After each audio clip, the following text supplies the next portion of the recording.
The technology of the telegraph changed the world in such fundamental ways. The telegraph really was the foundation of telecommunications. This collection contains not just books, but other materials that illustrate the impacts of that technology on the world. We have telegrams that were sent during the Civil War. Even though they were electrified and sent over however many hundreds or thousands of miles, they began and ended as paper documents. And a lot of that is held in MIT's collection.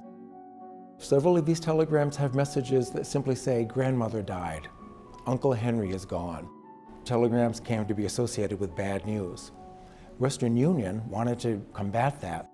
They started having celebratory standard telegrams that you could purchase for cheap and send somebody maybe a happy birthday message. Babygrams, wedding announcements.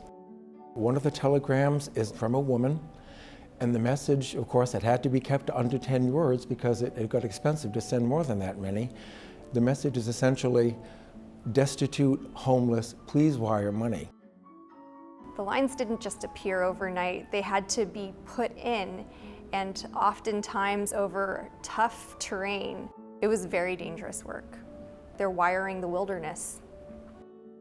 The Atlanta cable was seen as one of the wonders of the 19th century when it was completed in 1858, and really could be seen as one of the first steps toward globalization.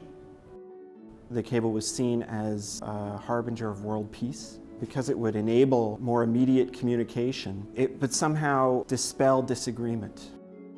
Gutta percha, it's this rubber material that came from a tree in Malaysia.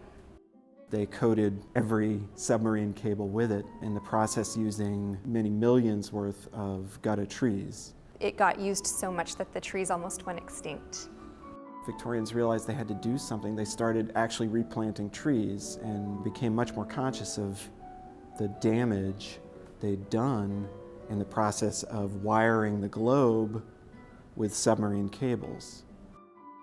This material may be most valuable for the sociologists and the humanists at MIT who are looking at the way communication changed, personal messages being sent from one home to another, messages that tell very quiet stories, but tell them in a very immediate and poignant way.